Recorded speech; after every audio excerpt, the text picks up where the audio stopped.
Breaking news చూస్తున్నారు. Ukraine పై Russia కోపంతో రగిలిపోతుంది. మే 30 తేదీ ఉక్రెయిన్ ఆ 2 డేస్లో కూడా రష్యా పైన చాలా భీకర దాడి చేసింది.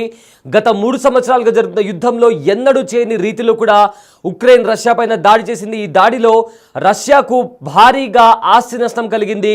దీంతో రష్యా ఇప్పుడు ఉక్రెయిన్ పైన రగిలిపోతుంది. అయితే భారీ దాడులకు ప్లాన్ చేస్తున్నామంటూ కూడా ఇప్పటికే పుతిన్ హెచ్చరించినటువంటి పరిస్థితి కనిపిస్తుంది. అయితే రష్యా అధ్యక్షుడు వ్లాదిమిర్ పుతిన్తో అమెరికా అధ్యక్షుడు డొనాల్డ్ ట్రంప్ కూడా మాట్లాడారు. ఇరువురు నేతలు దాదాపు గంటకు పైగా ఫోన్లో కొన్ని కీలకమైన అంశాలకు సంబంధించి కూడా ఫోన్లో మాట్లాడినట్టు తెలుస్తుంది.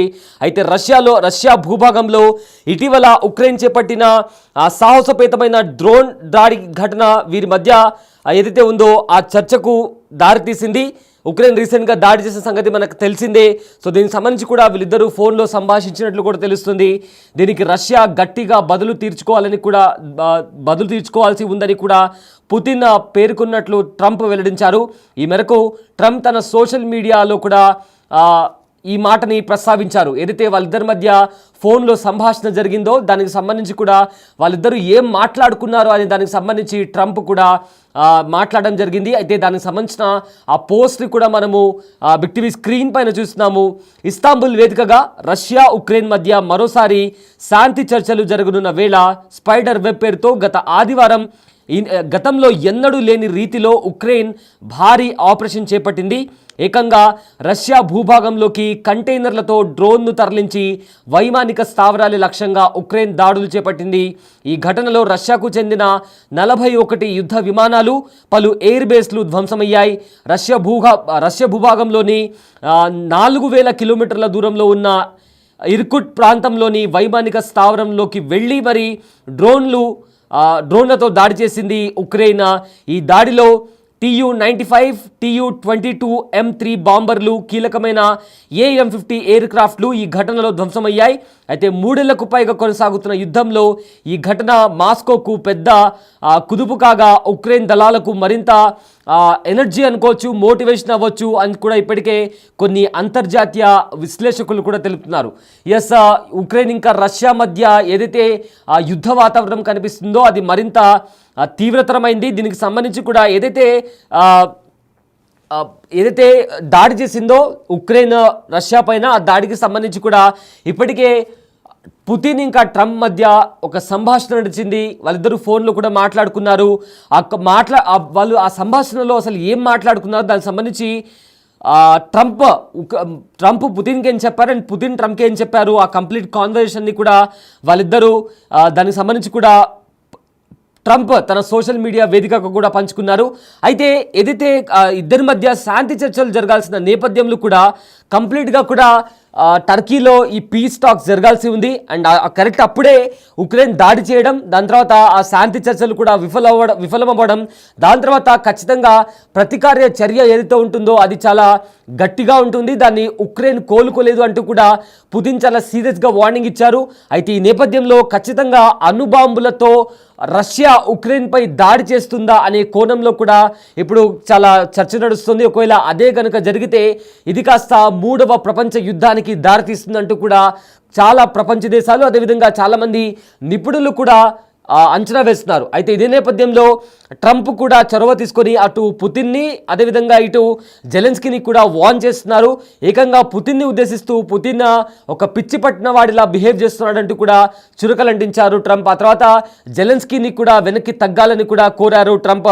సో మొత్తం మీద ఈ యుద్ధం అనేది ఎటు తీసుకెళ్తుంది, నిజంగానే 3వ ప్రపంచ యుద్ధం జరుగుతుందా, అణుబాంబులతో రష్యా ఉక్రెయిన్పై విరుచుకుపడుతుందా అనే కోణంలో కూడా ప్రజెంట్ అంతా కూడా చర్చ నడుస్తుంది. సో దానికి సంబంధించిన ఏదైతే ట్వీట్ ఉందో కూడా డొనాల్డ్ ట్రంప్ ట్వీట్ చేయడం జరిగింది. ఒకసారి మనము రష్యా ఇంకా ఉక్రెయిన్కి సంబంధించి కూడా ఏదైతే దాడి జరిగిందో ఆ దాడిలో కూడా రష్యాకు చాలా వరకు కూడా ఆస్తి నష్టం జరిగింది. ఈ ఆస్తి నష్టంలోనే భాగంగా ఇప్పటికే చాలా సీరియస్గా ఉంది రష్యా. మేము చేసే దాడి చాలా భీకరంగా ఉండబోతుంది, ఉక్రెయిన్కు కోలుకోలేని ఎదురుదెబ్బ తగలబోతుందంటూ కూడా ఇప్పటికే వార్న్ కూడా చేసింది రష్యా. సో ప్రజెంట్ దానికి సంబంధించిన ట్వీట్ కూడా మనము బిగ్ టీవీ స్క్రీన్ పైన చూస్తున్నాము. ఏ రకంగా వాళ్ళిద్దరు మాట్లాడుకున్నారు, మరోసారి శాంతి చర్చలకు సంబంధించి కూడా ఎలా ఒకవేళ శాంతి చర్చలు కొనసాగాలంటే ఏ అంశాలపైన మాట్లాడాలి అనే దానికి సంబంధించి కూడా పుతిన్తో చర్చించాము, కొన్ని సజెషన్స్ కూడా ఇచ్చామంటూ కూడా ఆ ట్వీట్లో పేర్కొన్నారు. అయితే అక్కడ ట్వీట్ మనం చూడొచ్చు. I just finished speaking my telephone with president Vladimir Putin of Russia. The call lasted approximately 1 hour and 15 minutes. గంట 15 నిమిషాల వరకు కూడా మాట్లాడాము. We discuss the attack on Russia's docked airplanes by Ukraine and also various other attacks that have been taking place by both sides. It was a good conversation, but not a conversation that will lead to immediate peace. President Putin did say, and very strongly, that he will have to respond to the recent attack on airfields. We also discussed the Iran and the fact that time is running out on Iran's decision. అంటూ కూడా ఆయన nuclear వెపన్స్కి సంబంధించి కూడా ఆయన ఆ ట్వీట్ని పెట్టడం జరిగింది. ఇద్దరి మధ్య కూడా గంట 15 నిమిషాల వరకు కూడా ఇద్దరి మధ్య చర్చలు జరిగాయి. అయితే శాంతిని ఉద్దేశిస్తూ రెండు దేశాల మధ్య పీస్ జరిగేలా కూడా ఈ కాన్వర్సేషన్ నడిచింది. కానీ ఏదైతే శాంతి తాలూకా మాటలు ఉన్నాయో అంటే ఇమీడియట్గా రెండు దేశాల మధ్య పీస్ అనేది రాకపోవచ్చు, కానీ ప్రైమరీ అజెండా మాత్రం ఇదే, దానికి సంబంధించే కాన్వర్సేషన్ నడిచింది. అండ్ ఆల్సో పుతిన్ అయితే చాలా స్పష్టంగా చెప్పారు, ఖచ్చితంగా మా భూభాగంలో చొరబడి మా పైన దాడి చేసిన ఉక్రెయిన్ని మేము వదలము, ఖచ్చితంగా మా రిటాలియేషన్ చాలా గట్టిగా ఉంటుందంటూ కూడా పుతిన్ చెప్పినట్లు డొనాల్డ్ ట్రంప్ ట్వీట్ చేశారు.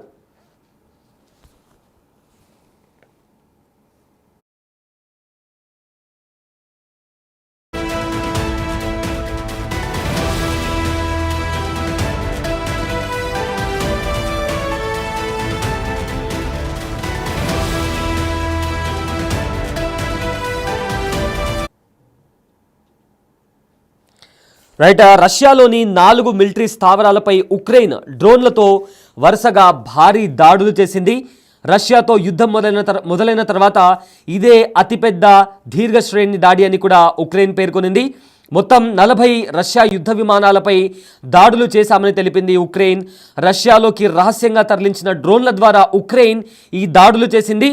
రష్యా వ్యూహాత్మక క్రూయిజ్ క్షిపణి వాహ నౌకల్లో 34% కూడా దాడి చేసిన ఎస్బియు భద్రతా విభాగం స్పైడర్ వెబ్ ఆపరేషన్లో 117 డ్రోన్లను ఉపయోగించిందని కూడా ఉక్రెయిన్ అధ్యక్షుడు వాల్దిమిర్ జెలెన్స్కీ కూడా తెలిపారు. అయితే ఈ దాడులను నిర్వహించడానికి ఆల్మోస్ట్ 18 నెలలు సమయం పట్టిందని కూడా అంతకుముందు ఎస్బియు వర్గాలు కూడా వెల్లడించాయి. అయితే చెక్ మొబైల్ క్యాబిన్లలో దాచిన డ్రోన్లు, అదేవిధంగా రిమోట్తో పనిచేసే పైకప్పులను, ట్రక్లను వైమానిక స్థావరాలకు సమీపంలోకి తీసుకువచ్చి సరైన సమయంలో కాల్పులు జరిపినట్లు కూడా ఎస్బియు వర్గాలు తెలిపాయి. అయితే 5 ప్రాంతాల్లో ఉక్రెయిన్ దాడులను ఉగ్రచర్యగా రష్యా ధృవీకరించింది. మరోవైపు తమ భూభాగంపై రాత్రికి రాత్రే భారీ డ్రోన్ అదేవిధంగా క్షిపణి దాడులు జరిగాయని కూడా ఉక్రెయిన్ అధికారులు కూడా తెలిపారు. తుర్కియాలోని ఇస్తాంబుల్లో రష్యా ఉక్రెయిన్ 2వ విడత శాంతి చర్చలకు సిద్ధమవుతున్న వేళ ఈ దాడులు జరిగాయి. ఇరుపక్షాలు ఈ స్థితిలో ఉంటే యుద్ధం ఎలా ముగుస్తుందనే విషయం ఎప్పటికీ తేలుతుందో చెప్పడం కష్టమే అని కూడా ఇప్పటికే చాలామంది కూడా విశ్లేషకులు చెప్తున్నారు. అయితే ఇదే అంశానికి సంబంధించి కూడా రష్యా ప్రెసిడెంట్తో కూడా ట్రంప్ మాట్లాడడం జరిగింది. పుతిన్తో ట్రంప్ మాట్లాడారు. ఆల్మోస్ట్ 1 hour 15 minutes వరకు వీళ్ళిద్దరి మధ్య చర్చలు జరిగాయి. దీంట్లో ఈ చర్చల్లో ముఖ్యంగా శాంతి గురించే వీళ్ళిద్దరు మాట్లాడారు. కానీ పుతిన్ మాత్రం తొందరలో అది జరగదు, ఖచ్చితంగా ఉక్రెయిన్ పైన మా దాడి ఖచ్చితంగా ఉంటుందంటూ కూడా ఆయన చెప్పినట్లు ట్రంప్ కోట్ చేస్తూ తన సోషల్ మీడియా ఎక్స్లో కూడా పోస్ట్ చేయడం జరిగింది.